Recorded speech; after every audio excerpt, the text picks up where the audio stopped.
যদি আমি এইভাবে ব্রিদিং নিই আর যদি আমি এইভাবে ব্রিদিং নিই, তাহলে আমি দুটো আলাদা আলাদা মানুষ তৈরি হব। যখন আমি তাড়াতাড়ি ব্রিদিং নিচ্ছি, যেটাকে বলা হয় কি র্যাপিড ব্রিদিং বা ফাস্ট ব্রিদিং, তাহলে আমি একরকম মানুষ, একরকম চরিত্র বা ক্যারেক্টার আমার তৈরি হবে এবং আমি জীবনে একটা নির্দিষ্ট দিকে এগিয়ে যাব। আর যদি আমি অনেক ডিপ ব্রিদিং নিই, অর্থাৎ ধীরে ধীরে ব্রিদিং নিই, তাহলে আমার চরিত্র বা ক্যারেক্টার আরেক রকম তৈরি হবে, আমি জীবনে অন্য একটা দিকে এগোবো। তো এই র্যাপিড ব্রিদিং আর ডিপ ব্রিদিং, এই দুটোর মধ্যে পার্থক্য কী এবং কেন এই ব্রিদিং এত বেশি গুরুত্বপূর্ণ? ব্রিদিংয়ের মধ্যে এমন কী জিনিস আছে যেটা এতটা বেশি মূল্যবান? আজকের ভিডিওতে আমরা সেটাই জানবো। বন্ধুরা, আমার নাম হচ্ছে রুদ্র বিশ্বাস আর তোমরা সবাই দেখছো ইউটোপিয়া বাংলা। তো যদি তোমরা চ্যানেলে নতুন হও তাহলে অবশ্যই আমাদের চ্যানেলটা সাবস্ক্রাইব করবে এবং কমেন্ট সেকশনে লিখে জানাবে যে তোমাদের এই ভিডিওটা কেমন লেগেছে এবং এর পরবর্তী কী টপিকের উপরে তোমরা ভিডিও পেতে চাও। তো শুরু করা যাক। সবার প্রথমে আমাদেরকে জানতে হবে, আমি 4টে পয়েন্ট বলবো কেন ডিপ ব্রিদিং বেশি ইম্পর্টেন্ট, বেশি ভ্যালুয়েবল এবং র্যাপিড ব্রিদিং কম ভ্যালুয়েবল। এটা একটা মেডিটেশন টেকনিকের মতো করেও আমরা ভাবতে পারি। নাও, ব্রিদিং চেঞ্জেস আওয়ার বডি, অর্থাৎ আমরা যেমন ব্রিদিং নেব আমাদের শরীরের গঠনটা ঠিক সেরকম হবে। আমাদের শরীরে অনেকগুলো টিস্যুস থাকে বা ছোটো ছোটো অনেক সেল থাকে, অনেক কোষ থাকে, এবং সেই টিস্যুস বা সেই সেল বা কোষগুলোর মধ্যে আমাদের মন কী করে, তার আবেগ, ইমোশনস, ফিলিংস সেগুলোকে রেখে দেয়।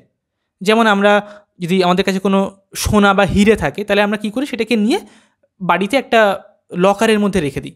তেমন আমাদের মন কী করে, আমাদের যে অনুভূতিগুলো, রাগ হচ্ছে, অহংকার হচ্ছে, জেলাসি হচ্ছে, সেগুলো আমাদের শরীরের মধ্যে বিভিন্ন কোষে কোষে সেগুলোকে সে প্লেস করে করে রেখে দেয়। তো যার ফলে আমাদের কোষের মধ্যে থেকে, শরীরের থেকে উল্টো সেটা আবার আমাদের মনে আসতে শুরু করে। ব্রিদিং কী করে, সেই কোষগুলোকে ডিসেন্সিটাইজ করে।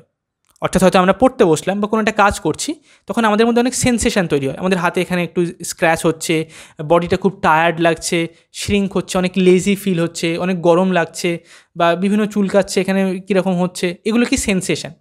পুরো বডির মধ্যে, বডির সারা জায়গাতে এরকম অনেক সেন্সেশন তৈরি হয়। ডিপ ব্রিদিং কী করে, এই সেন্সেশনগুলোকে রেগুলেট করে বা ফিল্টার আউট করে। সেন্সেশনগুলোর যে তীব্রতা সেগুলোকে কমিয়ে দেয়, অনেক হালকা করে দেয়, যার ফলে আমাদের শরীরটা অনেক লাইট হয়। এবং এই যে শরীরের মধ্যে যে কোষে কোষে যে সেন্সেশনটা তৈরি হচ্ছে, প্রত্যেকটা সেল বা প্রত্যেকটা টিস্যুসে, সেল মানে কি একদম ছোট্ট ছোট্ট ছোট্ট ছোটো অংশ, যেগুলো খালি চোখে দেখা যায় না, যেগুলো দিয়ে আমাদের পুরো শরীরটা তৈরি, সেই যে কোষগুলো, সেগুলো কি হয়, সেগুলো পাল্টে যায়, সেগুলো পরিবর্তন হয়। অর্থাৎ এখন আমি যে খাবার খাচ্ছি, তারপর মলমূত্র ত্যাগ করছি, সেই খাবারের থেকে একটা রসদ আমার শরীর নিচ্ছে এবং সেগুলোর সাহায্যে আমার বডিটা তৈরি হচ্ছে। এই যে নতুন কোষ আমাদের বডিতে প্রত্যেক দিন জন্ম হচ্ছে সেই খাবারের থেকে, সেই রসদের থেকে, তারপর সেই কোষগুলো জন্ম হওয়ার পর কিছুদিন বেঁচে থাকছে, তার মধ্যে প্রাণ থাকে ওই কোষের মধ্যে, লাইফ। তারপর সেই কোষগুলো মারা যায়। 6 থেকে 7 বছর টাইমের মধ্যে একটা করে সাইকেল কমপ্লিট হয়। অর্থাৎ আমার বডিতে এখন যত কোষ আছে, 7 বছর পর সেই সমস্ত সেলসগুলো পাল্টে যাবে, গিয়ে নতুন চলে আসবে। তাহলে আমার বডি পুরো রূপে পাল্টে যাচ্ছে, কিন্তু আমি দেখতে একই রকম থাকবো, আমার হাত পা চোখ মুখ সব কিছু একই থাকবে, বোঝা যাবে না সেটা। কিন্তু অ্যাকচুয়াল যে সেলগুলো ছিল 7 বছর আগে, সেগুলো পুরো পাল্টে অন্য হয়ে গেছে। যখন আমি ডিপ ব্রিদিং প্র্যাকটিস করব, তখন এই সেলগুলো যে গঠন রূপটা হয় সেটা অন্য রকম হয়। তো যার ফলে আমার বডির প্রত্যেকটা সেলের যে গঠন রূপ সেটা আলাদা হবে, আমার পুরো শরীরটা একটা অন্য রূপে তৈরি হবে, কারণ সেই কোষগুলোর মধ্যে সেন্সেশন যেটা, সেগুলো আলাদা আলাদা, সেগুলোকে আমি ডিসেন্সিটাইজ করছি, সেগুলো তীব্রতা কম হয়ে যাচ্ছে। তাহলে সেই কোষটার মধ্যে যে লাইফ, যে স্পার্কটা আছে, তার মধ্যে যে সেন্সেশন যেটা আছে সেটা অনেক কম, টক্সিসিটি বা আসক্তি অনেক কম হচ্ছে। তাহলে আমার পুরো শরীরটা অন্যরকম তৈরি হচ্ছে। আর যদি আমি ফাস্ট বা র্যাপিড ব্রিদিং করি, তাহলে আমার পুরো শরীরটা অন্যরকম হবে।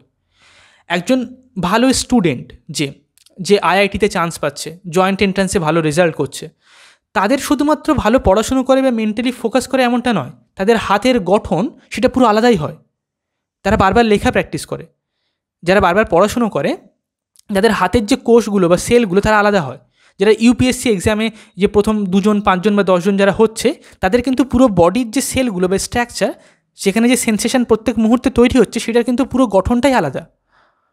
আর যে সবসময় র্যাপিড ব্রিদিং করছে, তার যারা ব্যাক বেঞ্চার, যারা ভালো পড়াশুনো করে না, যারা ফোকাস করতে পারে না, কনসেন্ট্রেট করতে পারে না, তাদের পুরো শরীরের গঠনটাই আলাদা। তো আমরা ডিপ ব্রিদিং করার মাধ্যমে আমরা আমাদের পুরো শরীরটাকে পাল্টাতে পারি। পুরো নতুন বডি তৈরি করতে পারি, যে বডিটা সাকসেসফুল হওয়ার জন্য, জীবনে এগিয়ে যাওয়ার জন্য, সুখে শান্তিতে থাকার জন্য অনেক বেশি প্রয়োজনীয়। যদি আমাদের বডির ভেতর থেকে কোনো একটা ইম্পালস আসে এবং আমাদেরকে একটা দিকে টেনে নিয়ে যায়, মানে চুম্বকের মতো আকর্ষণ করে নিয়ে যায়, তখন আমরা কি বাধ্য হব একটা খারাপ কাজ করতে? আমরা চাইলেও সেটাকে কন্ট্রোল করতে পারবো না। একজন যারা রেপিস্ট হয় বা যারা মার্ডারার হয়, তারা চাইলেও সেটাকে তারা কন্ট্রোল করতে পারবে না, কারণ অনেক দিন ধরে তাদের সেন্সেশন তাদের বডিতে তারা তৈরি করেছে, বছরের পর বছর ধরে সেই সেন্সেশনগুলো তাদের কোষে কোষে তৈরি করেছে, তারা সেগুলোকে তারা সেখানে প্লেসমেন্ট করেছে, তারা র্যাপিড ব্রিদিংটাকে তারা চেঞ্জ করেনি, এবং সেই সেন্সেশনগুলো এখন তাদেরকে দিয়ে অন্যরকম কাজ করাচ্ছে।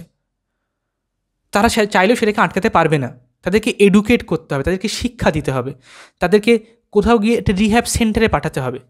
আমাদের সবার মধ্যেও ঠিক একই রকমের সেন্সেশন আছে, জাস্ট আমরা সেটা অতটা বেশি তীব্র নয় যে আমরা ক্রাইম অ্যাক্টিভিটি করব, কিন্তু যথেষ্ট আমাদের জীবনটাকে একটা দুঃখের মধ্যে ঠেলে দেওয়ার জন্য, একটা কষ্ট বা যন্ত্রণার মধ্যে ঠেলে দেওয়ার জন্য আমাদেরকে বারবার করে ডিপ ব্রিদিংয়ে ফিরে আসতে হবে, সেই কোষগুলোকে ডিসেন্সিটাইজ করতে হবে এবং নতুন শরীর তৈরি করতে হবে। এটা ছিল ফার্স্ট পয়েন্ট, কেন ডিপ ব্রিদিং ইম্পর্টেন্ট এবং কতটা গুরুত্বপূর্ণ ভাবুন, আপনার পুরো শরীরটাই পাল্টে যাবে। দ্বিতীয় point, body and the psyche, অর্থাৎ শরীর এবং মন, এই দুটোর মাঝখানে থাকে হচ্ছে ব্রিদিং। যে কোনো প্রাণী, স্পিরিচুয়ালিটিতে এরকম ধরা হয় বা এরকম বলা হয়ে থাকে যে সব কিছুই ব্রিদিং বা ব্রিদ ইন ব্রিদ আউট করতে থাকে। যেমন আমরা নিঃশ্বাস নিই, নিঃশ্বাস ছাড়ি, তেমন সব কিছুরই একটা ব্রিদিং আছে। যেমন গাছপালা, তাদের মধ্যে প্রাণ আছে, তারাও ব্রিদ ইন ব্রিদ আউট করে। যেমন পশু পাখি প্রাণী, বিভিন্ন যারা সামুদ্রিক প্রাণী, তারাও ব্রিদ ইন ব্রিদ আউট করতে থাকে। তাদের মধ্যে এই ব্রিদিং যে একটা কোয়ালিটি বা একটা অ্যাক্টিভিটি, সেটা চলতে থাকে। যা কিছুর মধ্যে প্রাণ আছে সেই সব কিছুর মধ্যে ব্রিদ ইন ব্রিদ আউট হতে থাকে। ইনফ্যাক্ট আমি এমনও এক জায়গাতে পড়েছি যেটা যে প্ল্যানেটস বা গ্যালাক্সি, তাদের মধ্যেও ব্রিদ ইন ব্রিদ আউট হতে থাকে। কারণ ধরুন একটা প্ল্যানেটের মধ্যে যদি প্রাণ থাকে বা একটা গ্যালাক্সির মধ্যে যদি কোথাও একটা প্রাণ থাকে, তার মানে সেই প্রাণটার ব্রিদ ইন ব্রিদ আউট করছে, মানে পুরো গ্যালাক্সির একটা ব্রিদ ইন ব্রিদ আউট আছে। সব কিছুর মধ্যে একটা ব্রিদ ইন ব্রিদ আউট আছে, আমাদের মধ্যেও আছে।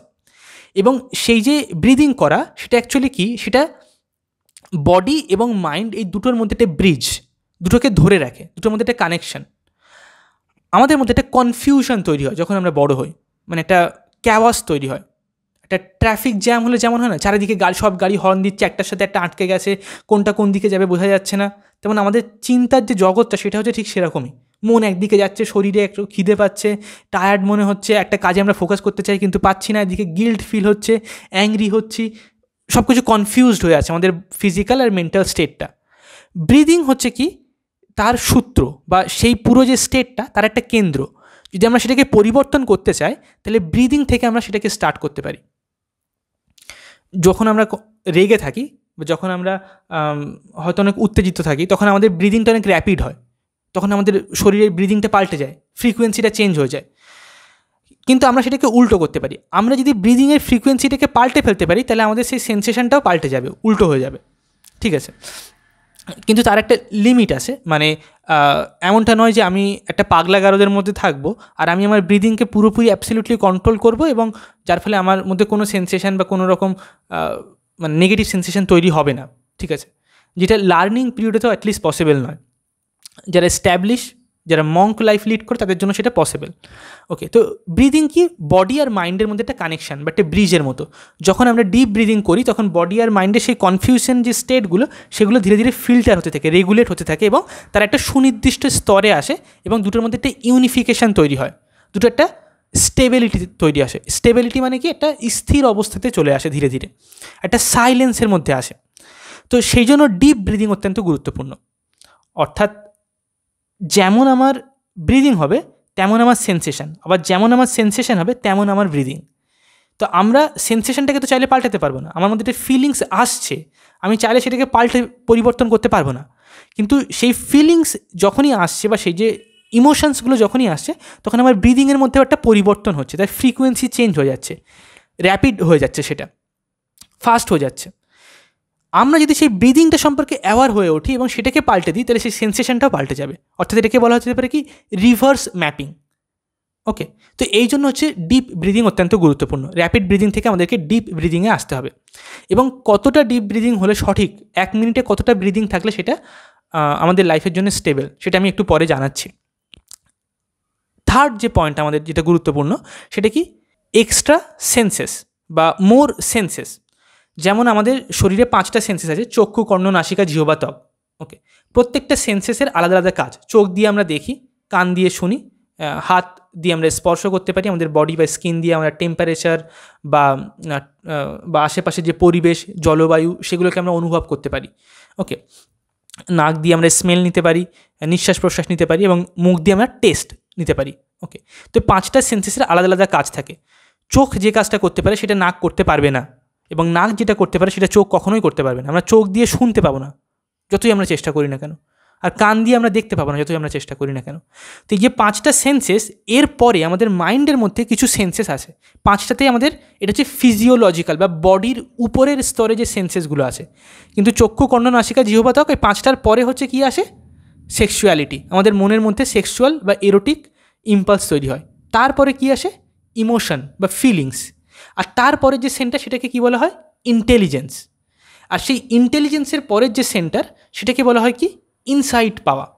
ইনসাইডের পরের যে সেন্টার সেটাকে বলা হয় কি, ইনটিউশন পাওয়া। আর ইনটিউশনের পরে আরও সেন্টার আছে যেটাকে বলা হয় কি, প্যারামেট্রিক সেন্টার। আর প্যারামেট্রিক সেন্টারের পরে আরও সেন্টার আছে যেটাকে বলা হয় কি, ট্রান্সেন্ডেন্টাল সেন্টার। এই ট্রান্সেন্ডেন্টাল সেন্টারে আমাদেরকে পৌঁছাতে হবে, যেখানে গিয়ে আমরা আধ্যাত্মিক বা স্পিরিচুয়াল রিয়েলাইজেশন পাবো। তখন হচ্ছে আমাদের মধ্যে একটা নতুন একটা কনসাসনেসের ইমার্জেন্স হবে, অর্থাৎ নতুন একটা চেতনার আবির্ভাব আমাদের মধ্যে হবে। ওকে, কিন্তু সেখানে পৌঁছানোর আগে আমাদেরকে কী করতে হবে, এই 5টা সেন্সেস থেকে আমাদের মনটাকে প্রথমে সেক্সুয়ালিটি থেকে ইমোশন থেকে হচ্ছে ইন্টেলিজেন্সে নিয়ে যেতে হবে। ইন্টেলিজেন্সের পরে ইনসাইট। ওকে, এই যে প্রথম 4টে সেন্টার, ইনসাইট পর্যন্ত পৌঁছানো, এটা না করলে আপনি জীবনে সাকসেসফুলি হতে পারবেন না, জীবনে কোনো কাজে সফলই হতে পারবেন না, এবং সুখে শান্তিতে থাকতে পারবেন না। যদি আপনি ইনসাইট না পান, যদি আপনার একটা অন্তর্নিহিত একটা বোধ আপনার তৈরি না হয়, ইনসাইট যদি তৈরি না হয়, তাহলে আপনি সফল হতে পারবেন না। কিন্তু ইনসাইট তৈরি হলে তারপরে যদি আপনি আরও জীবনে ইমপ্রুভ করতে চান, যদি আপনি আরও বেশি আধ্যাত্মিক জগতে আপনি এক্সপ্লোর করতে চান, তাহলে তখন আপনাকে ইনটিউশন তৈরি করতে হবে। সমস্ত রাইটার, সায়েন্টিস্ট, যারা স্কলার, তাদের প্রত্যেকের মধ্যে ইনসাইট এবং ইনটিউশন মাস্ট, মানে প্রত্যেকের মধ্যে আছে। এবং এর পরের যে স্তরগুলো, সেগুলো শুধুমাত্র স্পিরিচুয়াল লেভেলেই এক্সপ্লোর করা পসিবল। ওকে, তো সেই স্টেটগুলো পৌঁছাতে গেলে আমাদেরকে প্রথমে ইন্টেলিজেন্স পর্যন্ত পৌঁছাতে হবে, ইন্টেলিজেন্স এবং ইনসাইট পর্যন্ত। এই দুটো হচ্ছে হিউম্যান লেভেলে এবং অত্যন্ত গুরুত্বপূর্ণ। ব্রিদিং আমাদেরকে হেল্প করে আমাদের সেই ইনসাইট পর্যন্ত পৌঁছানোর জন্য, আমাদের সেই প্যারামেট্রিক সেন্টার বা সেই ট্রান্সেন্ডেন্টাল সেন্টার পর্যন্ত পৌঁছানোর জন্য।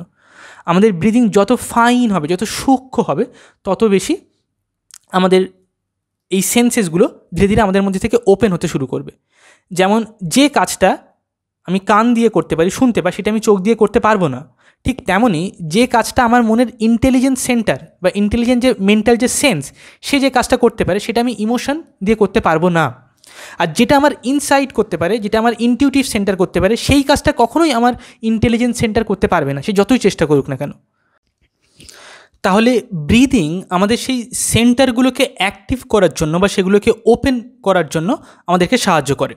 এই যে 5টা সেন্সেস আমাদের শরীরের উপরে আছে, এর পরবর্তী যে সেন্সেসগুলোর কথা আমি বললাম, যেমন সেক্সুয়ালিটি হোক বা ইমোশন হোক, ইন্টেলিজেন্স হোক, এবং তারপর ইনটিউটিভ সেন্টার বা প্যারামেট্রিক সেন্টার বা ট্রান্সেন্ডেন্টাল সেন্টার, এই সেন্টারগুলো কি সুপ্ত অবস্থায় থাকে, অর্থাৎ তার অস্তিত্ব আছে কিন্তু সক্রিয় নয়। সেগুলো আছে কিন্তু জাস্ট স্থির অবস্থায় আছে। যখন সেই সেন্টারগুলোতে যথেষ্ট পরিমাণে ইউনিট অফ এনার্জি গিয়ে স্টোর হতে থাকে, যখন সেই ইউনিট অফ এনার্জি স্টোর হতে হতে একটা লিমিট ক্রস করে যায়, তখন সেই সেন্টারটা অ্যাক্টিভ হওয়া শুরু করে, সে তখন তার কাজ করতে শুরু করে।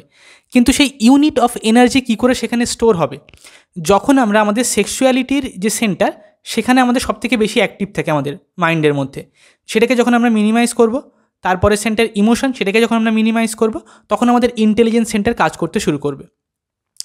অর্থাৎ নলেজ হচ্ছে কি, it comes in the expense of pleasure. আমাদের যে বস্তুগত যে সুখ বা যে ভোগ করার যে ক্ষমতা, সেটাকে আমরা যতটা পরিমাণে ত্যাগ করতে পারবো, আমাদের জ্ঞান ঠিক ততটা পরিমাণেই আসবে। আমাদের মনের সেই সেক্সুয়াল সেন্টার এবং সেই ইমোশনাল সেন্টার যতটা পরিমাণে আমরা সেটাকে রেগুলেট করতে পারবো, নলেজ ঠিক ততটাই আসবে ইন্টেলিজেন্স সেন্টারে। তারপর যখন আমরা সেটাকেও যখন রেগুলেট করতে শুরু করবো, সেখান থেকে এনার্জি গিয়ে গিয়ে স্টোর হতে শুরু করে কোথায়, ইনসাইড আসতে শুরু করে। তারপর তৈরি হয় কি ইনটিউশন সেন্টার, তারপর হচ্ছে parametric centre and transcendental centre. কিন্তু এই সমস্ত সেন্টারগুলোর মধ্যে সবথেকে গুরুত্বপূর্ণ বা সবথেকে বেশি মূল্যবান কোন সেন্টারটা, যদি এই প্রশ্নটা জিজ্ঞাসা করা হয়, তাহলে সবাই উত্তর দেবে কি ট্রান্সেন্ডেন্টাল সেন্টার অথবা কি ইনটুইটিভ সেন্টার। কিন্তু এটা বিরাট বড় একটা ভুল ধারণা। সবথেকে বেশি গুরুত্বপূর্ণ সেটা হচ্ছে কি ইন্টেলিজেন্স সেন্টার, অর্থাৎ কগনিটিভ ক্যাপাসিটি, অর্থাৎ আমাদের মনে কোনো একটা জিনিস বা চিন্তা একটা উঠে এলো, তারপর আমরা সেটার উপর রিফ্লেক্ট করছি বা আমরা সেই চিন্তাটাকে স্টপ করে দিচ্ছি, যে একটা স্টিলনেসের মধ্যে চলে গেলাম, সাইলেন্সের মধ্যে চলে গেলাম। এই যে ক্যাপাসিটিটা ইন্টেলিজেন্স সেন্টারের, সেটাই হচ্ছে কি সবথেকে বেশি গুরুত্বপূর্ণ। কারণ এই ইন্টেলিজেন্স সেন্টার সে বাকিগুলোকে রেগুলেট করে, সে হচ্ছে সেক্সুয়ালিটি এবং ইমোশন সেন্টারকে রেগুলেট করে, এবং তারপর তার সেই রেগুলেশনের জন্যই একটা একটা ইউনিট অফ এনার্জি সেক্সুয়ালিটি এবং ইমোশন সেন্টার থেকে গিয়ে স্টোর হতে শুরু করে অন্য সেন্টারে, ইনসাইড সেন্টারে গিয়ে, তখন সেখানে ইনসাইট তৈরি হয়। তারপর যখন সে আরও অনেক দীর্ঘ সময় ধরে রেগুলেট করছে তার সেক্সুয়ালিটি এবং ইমোশন সেন্টারকে, তখন সেই ইউনিট অফ এনার্জিগুলো যখন ইনসাইড সেন্টারটা ওপেন হয়ে গেছে, এবার সেই এনার্জিগুলো স্টোর হতে শুরু করছে কোথায়, তার পরের সেন্টার, সেটা কোথায় না হচ্ছে ইনটিউশনে, তখন সেটা ধীরে ধীরে ওপেন হচ্ছে। তারপরের সেন্টার কোথায়, তারপর সেখানে ওপেন হচ্ছে। কিন্তু যদি ইন্টেলিজেন্স কাজ করে বন্ধ করে দেয়, তাহলে সেই এনার্জিগুলো আর সেখানে গিয়ে সেই সেন্টারগুলোকে অ্যাক্টিভ করতে পারবে না, তখন সেই সেন্টারগুলো আর সক্রিয় হয়ে উঠবে না, আবার হয়তো আমরা পুরোনায় ফিরে আসবো সেই বিকৃত চিন্তাভাবনার যে মেন্টাল যে স্টেট সেখানে। তো ব্রিদিং আমাদেরকে অত্যন্ত ভালোভাবে হেল্প করে এই পাঁচটা যে শরীরের উপর যে সেন্সেস আছে, তারপরের যে সেন্সেসগুলো অর্থাৎ আমাদের মনের ভিতরে বা সাইকিক যে স্টেটে, অর্থাৎ ইন্টেলিজেন্স, ইনটিউশন, ইনসাইট, সেগুলোকে ওপেন আপ করতে। ব্রিদিং হচ্ছে আমাদের সেই ইন্টেলিজেন্সকে অন্যান্য জায়গাতে অ্যাপ্লাই করে সেখান থেকে ইউনিট অফ এনার্জিকে রেগুলেট করে অন্য জায়গাতে স্টোর করার জন্য বা সঞ্চয় করার জন্য আমাদেরকে সাহায্য করে। ওকে, মানে ইকোনমিক লেভেলে আপনি ভাবতে পারেন, যেমন টাকা যদি আমি প্রত্যেক মাসে 200 বা 500 টাকা করে ইনভেস্ট করি কোনো একটা স্টকে বা কোনো একটা লং টার্ম আমি একটা ইনভেস্টমেন্ট প্ল্যান করি, তাহলে কি সেটা কম্পাউন্ড এফেক্টে চলতে থাকে। এটাও হচ্ছে ঠিক সেরকম, জাস্ট এখানে অ্যাটেনশান, নট ইকোনমি, অর্থাৎ মানে মানির পরিবর্তে এখানে অ্যাটেনশানটা কাজ করছে। আপনি আপনার অ্যাটেনশানটাকে কোথায় দিচ্ছেন, ঠিক আছে, আপনার আশেপাশের পরিবেশ বা পরিস্থিতি কীভাবে আপনার অ্যাটেনশনটিকে গ্র্যাব করছে, আপনি সেই অ্যাটেনশনটিকে কোথায় রেগুলেট করছেন, কোথায় ফোকাস করছেন, সেই সমস্ত ছোটো ছোটো বিষয়গুলো আমাদের 24 আওয়ার্স সেই অ্যাটেনশনের যে ডাইনামিক্স সেটার উপরে নির্ভর করছে আমরা কী করতে পারবো। ব্রিদিং আমাদেরকে হেল্প করে এই সেন্সেসগুলোকে ওপেন করার জন্য। ওকে, এরপর যেটা অত্যন্ত গুরুত্বপূর্ণ আমি বলবো সেটা হচ্ছে 4 স্টেট অফ থট ক্রিয়েশন। ওকে, অর্থাৎ আমাদের মাথায় যে চিন্তাগুলো তৈরি হয়, সেই চিন্তাগুলো কিভাবে সৃষ্টি হয় আমাদের মাথায়, কী রূপে সেই চিন্তাগুলো আসে, এটা 4টে স্তর আছে, 4টে স্টেট আছে। যে কোনো থট বা ইমোশন বা ফিলিংস আমাদের মাথায় 4টে স্টেটের মধ্যে দিয়ে এসে অবতীর্ণ হয় বা আমাদের মধ্যে আবির্ভাব হয়। সবার প্রথম হচ্ছে কি পিওর ইম্পালস বা পিওর মাইন্ড এনার্জি, অর্থাৎ আমরা চোখে যা কিছু দেখছি, কানে যা শুনছি, আশেপাশের যে আবহাওয়া, অনেক গরম লাগছে, শীত লাগছে, সেগুলো কি আমাদের এই চোখ, কান বা নাক বা আমাদের অন্যান্য সেন্সেসের মধ্যে দিয়ে আমাদের মস্তিষ্কের ভিতরে যাচ্ছে। সেখানে কি যাচ্ছে না, এই সেন্সেসগুলো মানে স্টিমুলাসগুলো, এই তথ্য বা ডেটা, আমরা চোখ খুলে আছি এমনি চোখের মধ্যে দিয়ে সমস্ত জিনিস গিয়ে বাইরের ছবিটা আমার মনের মধ্যে তৈরি হয়ে যাচ্ছে, আমি দেখতে পাচ্ছি, এমনিই দেখতে পাচ্ছি, আর কিছু আমাকে করতেই হচ্ছে না। কানে আমি এমনিই শুনতে পাচ্ছি, জাস্ট আমি কানটাকে বন্ধ করতে পারি না, চাইলেও আমি শুনবো না, এরকম আমি চাইলে করতে পারি না। তো এই সেন্সেসগুলো কি বাইরের জগতের দিকে মুখ খুলে বা ফেস করে দাঁড়িয়ে আছে, সেখান থেকে ডেটা বা স্টিমুলাসগুলো এই সেন্সেসের মধ্যে দিয়ে আমাদের মনের ভিতরে যাচ্ছে। সেখানে যাওয়ার পর প্রথম যে স্তর, সেখানে কি পিওর মাইন্ড এনার্জি ফর্ম, এটাকে বলা হয় কি পিওর মাইন্ড এনার্জি ফর্ম। সেখানে এই ইম্পালসগুলো বাইরের জগতে যেমন সেই অবস্থাতে সেখানে গিয়ে অবতীর্ণ হচ্ছে একটা এনার্জি রূপে। তারপর সেখানে কি ডিকোড হয় সেই ইম্পালসগুলো, সেই এনার্জিগুলো, ডিকোড অফ ইম্পালস। এটার মানে কি, ধরো যাক একটা বরফ ফ্রিজ থেকে এনে আমি বাইরে রেখে দিলাম, তাহলে কি কিছুক্ষণ পরে স্বাভাবিক টেম্পারেচারে বরফটা গলে গলে জলে পরিণত হয়ে যাবে। এমনি এই ইম্পালসগুলো আমাদের মনের মধ্যে যাচ্ছে, গিয়ে ডিকোড হচ্ছে, গিয়ে এমনি সেই ডিকোড হওয়া মানে কি ভেঙে যাওয়া, খণ্ড খণ্ড বা টুকরো টুকরো অংশে ভেঙে ভেঙে ছোটো ছোটো পার্ট হয়ে যাওয়া। সেই ছোটো ছোটো পার্ট হয়ে যেটা তৈরি হয় সেটা হচ্ছে সেকেন্ড স্টেজ। সেটাকে বলা হয় কি সাপ্রেস থট, অর্থাৎ এমন কিছু চিন্তা বা অনুভূতি বা ফিলিংস যেগুলো হচ্ছে সাপ্রেস, যেগুলো আমাদের মনের মধ্যে আছে কিন্তু সক্রিয় নয়, অর্থাৎ আমাদের আনকনসিয়াস মাইন্ডের মধ্যে সেগুলো তৈরি হচ্ছে, সেখানে কিছু রিয়াকশান হচ্ছে সেখানে, অর্থাৎ আমাদের বাইরে থেকে যে ডেটাগুলো যায় না, সেটা প্রথমে আমাদের সচেতন মনে যায় না, সেগুলো আমাদের মনের পিছন দিকে, মানে ব্রেনের কথা যদি আমি বলি, ব্রেনের পিছন থেকে যায়, গিয়ে সেখান থেকে ব্রেনের সামনের অংশতে আসে। অর্থাৎ প্রথমে জিনিসটা আনকনসিয়াস মাইন্ডের মধ্যে দিয়ে গিয়ে তাই কনসিয়াস মাইন্ডে আসে। ওকে, অর্থাৎ ধরুন আমার সাথে আমার একটা বন্ধু আছে, অনেক বছর ধরে সম্পর্ক, সে আমাকে একটা সামান্য একটা কোনো কথা বলে, যার জন্য অল্প একটু হয়তো রাগ হলো, কিন্তু অ্যাকচুয়ালি তাতে আমি অনেক বেশি রেগে গেলাম। কেন? কারণ সেই সামান্য কথার যে রাগটা, সেটা যুক্ত হয়ে আছে আমার আনকনসিয়াস মাইন্ডের সাথে। এত বছর ধরে তার উপরে যে সমস্ত রাগগুলো জমে আছে, সেগুলোর সাথে অ্যাসোসিয়েট হয়ে যাবে, কানেক্টেড হয়ে যাবে, গিয়ে পুরো জিনিসটা একবারে বাইরে আসবে। কারণ সেই কথাগুলো জাস্ট শুধুমাত্র সচেতন মনে যাচ্ছে না, সেগুলো আনকনসিয়াস মাইন্ড হয়ে তাই আমার সচেতন মনে উঠছে। এবং আনকনসিয়াস মাইন্ডে যেগুলো আমি অলরেডি যখন রাগ হয়েছে বা ঘৃণা এসছে বা অহংকার এসছে, সেগুলো আমি সেখানে রেখে দিয়েছি। কিছু কিছু হয়তো আমি ডিসলভ করেছি, কিছু কিছু আমি রেখে দিয়েছি। তো সেইগুলো যখন আনকনসিয়াস মাইন্ড হয়ে যাচ্ছে, সেগুলোকে সব টেনে নিয়ে তাই কনসিয়াস মাইন্ডে উঠে আসছে। তো যখন এক্সপ্রেশন হবে, তখন মাল্টিপ্লাইড ভার্সানে হবে, অনেক গুণ হয়ে হবে। ওকে, তো এটা হচ্ছে কি সেকেন্ড স্টেজ, যেখানে আমাদের থটসগুলো ডিকোড হয়ে তৈরি হচ্ছে কি একটা সাপ্রেস থট। থার্ড স্টেজে কী হয়, সেই সাপ্রেস থটটা আমাদের মাইন্ডে ডে ড্রিমিং তৈরি করে। আমরা নিজের সঙ্গে নিজে কথা বলি না সারাদিন, মনে মনে একটা কথা চলতে থাকে সবসময়, বা মনে মনে সবসময় একটা ছবি তৈরি হতে থাকে, যে আমি ইন্টারভিউ দিতে যাচ্ছি, সেখানে 5জন অফিসার বসে আছে, তারা আমার ইন্টারভিউ নিচ্ছে, বা আমি আমার বন্ধুর সাথে সিনেমা দেখতে যাচ্ছি, রাস্তায় দুজন আড্ডা মারছি, গল্প করছি, এরকম একটা ছবি তৈরি হয়। অথবা একটা ন্যারেশন, যে আমি এটা করবো, তারপর ওটা করবো, এটা কীভাবে করলে ঠিক হতো না, ওই কারণটা, এটার কারণ কী, ওটা কেন ভুল হয়েছিল, এই ন্যারেশন, এই যে অটোমেটিক চলতে থাকে, যে চিন্তাগুলো আমাদের মনে আসে, সেটা কি হচ্ছে, সেই পিওর মাইন্ড এনার্জি স্টেট থেকে ডিকোড হয়ে তৈরি হলো কি সাপ্রেস থট। সেই সাপ্রেস থট থেকে তৈরি হচ্ছে কি ডে ড্রিমিং, বা এই যে চিন্তাভাবনাগুলো। তারপর সেই চিন্তাভাবনাগুলোর ফোর্থ স্টেজ যেটা, সেগুলো কি অ্যাকশান বা ভার্বাল ন্যারেশন। আমি যখন কথা বলছি অন্যদের সঙ্গে, বা আমি একটা কাজ করছি, একটা ডিসিশান নিচ্ছি, আমার জীবনের যে অ্যাক্টিভিটি, ফিজিক্যাল যে অ্যাক্টিভিটি, সেগুলোতে কনভার্ট হচ্ছে। তাহলে বাইরের জগৎ থেকে যে জিনিসগুলো আসছে, সেগুলো অটোমেটিক্যালি আমাদের মনে চিন্তা তৈরি করছে। এমনটা নয় যে আমি ভেবে চিন্তে কনসিয়াসলি একটা ডিসিশান নিচ্ছি, একটা ডিসিসিভনেস, না, এটা আমার দ্বারা এমনি হয়ে যাচ্ছে, করে মানে এমনিই হচ্ছে জিনিসটা। যেমন পৃথিবী সূর্যের চারদিকে ঘুরছে, গ্রীষ্মকালের পর বর্ষা, শরৎ, হেমন্ত, শীত, বসন্ত, প্রত্যেক দিন সূর্য পূর্ব দিকে উঠছে, পশ্চিম দিকে অস্ত যাচ্ছে, এগুলো সব এমনিই হয়ে যাচ্ছে। নদীর জলীয় বাষ্প, মানে জল উষ্ণ হয়ে জলীয় বাষ্প তৈরি হচ্ছে, আকাশে যাচ্ছে, মেঘের কুণ্ডলী তৈরি হচ্ছে, মেঘে মেঘে ঘর্ষণ হচ্ছে, তারপর বৃষ্টি হয়ে নেমে আসছে, আবার নদীতেই চলে যাচ্ছে, একটা সাইকেল, এরকম এমনিই চলছে। তেমন বাইরের থেকে ইম্পালস আমাদের মধ্যে আসছে, ডিকোড হচ্ছে, আনকনসিয়াসে থট প্রডিউস হচ্ছে, সেটা কনসিয়াসে আসছে, ডে ড্রিমিং তৈরি হচ্ছে, চিন্তাভাবনা তৈরি হচ্ছে, তারপর সেখান থেকে আমরা কাজ করছি, আমাদের মধ্যে দিয়ে এমনিই কাজ করিয়ে নেওয়া হচ্ছে। এটা হচ্ছে কি আমাদের মানে সবসময় স্বাভাবিক স্তর।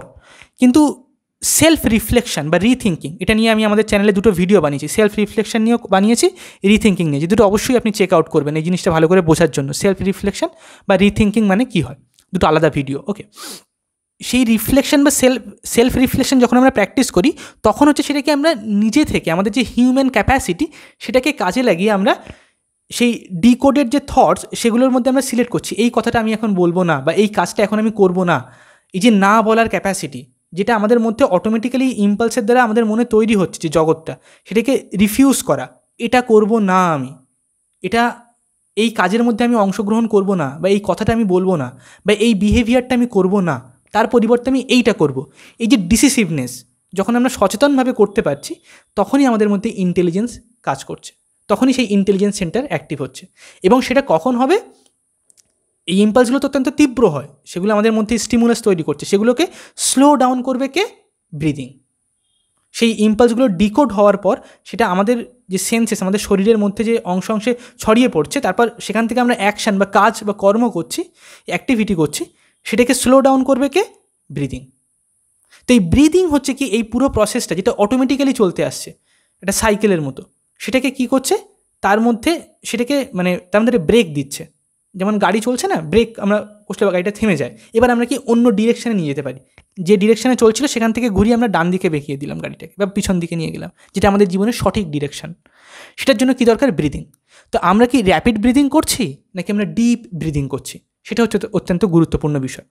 যখন আমরা ডিপ ব্রিদিং করি, তখন আমাদের এখানটার জিনিস থেকে, যেটাকে বলা হয় কি ডায়াফ্রাম, আমাদের বুকের মানে ভিতরে ডিপ ব্রিদিং নিলে সেই ডায়াফ্রামটার মধ্যে মানে যে ব্রিদিংটা, সেটা হচ্ছে মানে হাওয়াটা, অক্সিজেন বা আদার যে জিনিসগুলো আমরা নিই, সেগুলো এক্সটেন্ড হয়, তারপর সেটা আবার সংকুচিত হয়। সেটা আমাদের র্যাপিড ব্রিদিংয়ের সময় সম্পূর্ণরূপে হয় না, ফাস্ট হতে থাকে, অনেক র্যাপিড হতে থাকে, যার ফলে কি আমাদের ব্রিদিং অনেক ফাস্ট হয়, সবসময় একটা ডেসপারেশন তৈরি হয়। আর সেই যে সেন্সেশন সেটা আমাদের মাইন্ড, শরীর সব জায়গাতে মানে ছড়িয়ে পড়ছে, যার ফলে আমরা সেরকম অ্যাক্টিভিটিতে এঙ্গেজ হয়ে যাই। ডিপ ব্রিদিং করলে সেই সেন্সেশনগুলো স্লো ডাউন হবে, সেগুলো ডিজলভ হয়ে যাবে, ভ্যানিশ হয়ে যাবে, এবং আমরা তখন রিফ্লেকশন করতে পারবো। তখন আমরা ইন্টেলিজেন্সকে ইউজ করতে পারবো। তখন আমাদের insight, intuition, parametric centre, transcendental centre এগুলো ধীরে ধীরে অ্যাক্টিভ হবে এবং আমরা আমাদের জীবনে গ্রো করতে পারবো। এই যে হুইলটা চলছে, যে সাইকেলটা চলছে, বাইরের থেকে ইম্পালসগুলো আসছে, মনে ডিকোড হচ্ছে, অটোমেটিক্যালি সেন্সেশন তৈরি হচ্ছে, অটোমেটিক্যালি আমরা বাইরের জগতে কাজ করছি। এটাই হচ্ছে কি দ্য হুইল অফ ফেট, ভাগ্যের চক্র। আমরা বলি না যে ভাগ্য, আমাদের ভাগ্যেতে এরম লেখা আছে, আমরা কি করব, এটা ছাড়া তো আমাদের কোনো উপায় নেই, ঠিক আছে? এই চক্রটাকে কি থামাতে হবে, স্টপ করাতে হবে। তার জন্য কে সাহায্য করবে আমাদেরকে? ব্রিদিং। তো প্রত্যেক দিন 5 মিনিট, 10 মিনিট হোক বা 15 মিনিট হোক, এক জায়গায় চুপচাপ শান্ত হয়ে বসে যান, চোখ বন্ধ করে, নিরিবিলি জায়গায়। মোবাইল ফোন টোনগুলোকে দূরে রেখে দিন, দিয়ে আপনি যা ব্রিদিং হচ্ছে সেটাকে অবজার্ভ করতে শুরু করুন। যখনই আপনি সেটা খেয়াল করতে শুরু করবেন, তখন ব্রিদিংয়ের র্যাপিড ব্রিদিংটা কমে আস্তে আস্তে আস্তে আস্তে ডিপ ব্রিদিং হতে থাকবে, ঠিক আছে? তখন ধীরে ধীরে আমাদের সেন্সেশনটা পাল্টাতে থাকবে। যখন আপনি এটা ধীরে ধীরে অভ্যাস করতে থাকবেন, ধীরে ধীরে আপনি প্র্যাকটিস করতে থাকবেন, এটাকে সময় দিতে থাকবেন, এটা 1 দিন বা 2 দিনের বিষয় নয়, এটা কিন্তু একটা লং টার্ম প্রসেস। 6 মাস, 1 বছর, 2 বছর আপনি টাইম দেবেন, তখন ধীরে ধীরে এই হ্যাবিটটা তৈরি হবে। কারণ ব্রিদিং তো আমরা 24 আওয়ার্স করছি, সব সময় করছি, জন্মের পরের থেকে করছি। তো আমাদের একরকম ফ্রিকোয়েন্সিতে ব্রিথ করার একটা হ্যাবিট তৈরি হয়ে আছে। এই হ্যাবিটটা এমন না যে দিনে 1 বার করি বা 2 বার করি বা 2 ঘন্টার জন্য আমরা দিনে করছি, বা দিনে আমি 5 বার স্মোক করছি, তো সেটাকে আমি, সেই হ্যাবিটটাকে আমি বাদ দিয়ে দিলাম। 2 মাস, 6 মাস আমি বিভিন্ন রকম অভ্যাস করে, বিভিন্ন রকম জিনিস ইউজ করে, টুলস অ্যান্ড বিভিন্ন লার্নিংয়ের মাধ্যমে না। ব্রিদিং আমরা 24 আওয়ার্স জন্মের পরের থেকে করে আসছি। সেখানে যে মিস্টেকগুলো তৈরি হয়ে আছে, সেখানে যে এরর্সগুলো তৈরি হয়ে আছে, সেগুলো অনেক দীর্ঘকালের এরর্স, 10, 20, 30, 40, 50 বছরের এরর্স। সেটাকে কারেক্ট করতে গেলেও আমাদের 50 বছর না হোক, অ্যাটলিস্ট আমরা 1 বছর তো টাইম দেবো। যেটা 20 বছরের যে ভুলটা আমরা করছি ব্রিদিং, যেটা আমাদেরকে কেউ শেখায়নি, সেটা আমরা 1 বছর বা 2 বছর যদি সময় দিই, যথেষ্ট। 20 বছরের মিস্টেক 1 বছরে যদি সংশোধন করতে পারি আমরা, তাহলে সেটা অনেক বেটার, অনেক ভালো। কিন্তু যদি ভাবি 1 দিন বা 1 মাসে করে ফেলবো, তাহলে সেটা সম্ভব নয়। ওকে, তো সেই ব্রিদিংটা আপনি প্র্যাকটিস করুন 10 মিনিট, 15 মিনিট করে। ধীরে ধীরে আপনার মধ্যে উপলব্ধি তৈরি হতে থাকবে, তত আপনার এই জিনিসটার প্র্যাকটিসের প্রতি আপনার, মানে এটার মূল্যটা কী, এটার ভ্যালুটা কী, সেটা আপনার কাছে বাড়তে থাকবে। তত আপনি আরও প্র্যাকটিস করতে থাকবেন, এবং ধীরে ধীরে জিনিসটা আপনার লাইফে একটা ইমপ্রিন্ট বা একটা এফেক্ট তৈরি করতে শুরু করবে। আপনার জীবনটা একটা ডিরেকশনের মধ্যে চলে যেতে শুরু করবে। ওকে, তারপরে অন্য রকমের অনেক বাধা, বিপত্তি, প্রতিবন্ধকতা আসবে, সেগুলো সমাধান করতে হবে একটু একটু করে। কিন্তু সেই ডিরেকশানে আপনি প্রথমে আগে নিজেকে নিয়ে আসুন, তারপর সেই পথে যা যা ছোটোখাটো প্রবলেমস আছে সেগুলো আমরা একটু একটু করে ইরাডিকেট করতে থাকবো। তার জন্য আমাদের চ্যানেলটা সাবস্ক্রাইব করবেন এবং আমাদের ভিডিওগুলোকে অবজার্ভ করতে থাকবেন। যে মিস্টেকগুলো ওভারকাম করতে আমার হয়তো 2 বছর, 6 মাস, 1 বছর সময় লেগেছে, সেগুলো আমি আপনাদেরকে জাস্ট একবারেই বলে দেবো, আপনি আগে থেকে সেই জিনিসটা জানতে পারবেন। ওকে, যাতে করে আপনাকে অনেক রিসার্চ করে, বিভিন্ন বুকস পড়ে, অনেক কিছু জেনে তাই আপনাকে করতে হবে না। আপনি অনেক সহজে আরামসে জাস্ট গোছানো জিনিসটা স্টেপ বাই স্টেপ পেয়ে যাবেন এবং আপনি ভালো করে প্র্যাকটিস করতে পারবেন। ওকে, তো আশা করি আপনি বুঝেছেন যে ব্রিদিং কেন ইম্পর্টেন্ট। আমাদের কোষে কোষে বা টিস্যুসের মধ্যে সেন্সেশন থাকে, সেটাকে ডিটক্সিফাই করার জন্য, বা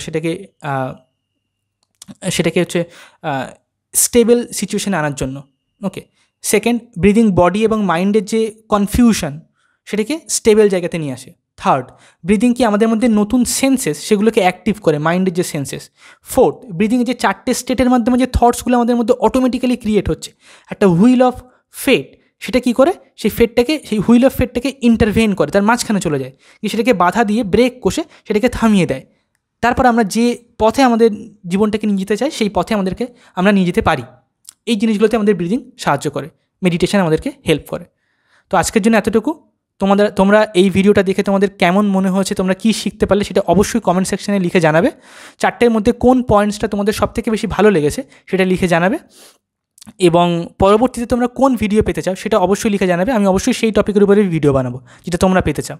আর আমাদের চ্যানেলটাকে তোমরা ফেসবুকে এবং হোয়াটসঅ্যাপে বন্ধুদের সঙ্গে শেয়ার করো, যাতে আমরা তাড়াতাড়ি যেন গ্রো করতে পারি, আমরা যেন একটা হিন্দি চ্যানেল তৈরি করতে পারি, আরও অনেক বেশি বেটার ডিসকাশন যেন আমরা এখানে ওপেন করতে পারি, আরও অনেক বড় স্তরে যেন, আরও অনেক গভীরভাবে যেন আমরা জিনিসগুলোকে নিয়ে আলোচনা করতে পারি। আজকের জন্য এতটুকুই। Thank you so much. পরের ভিডিওতে আবার দেখা হবে।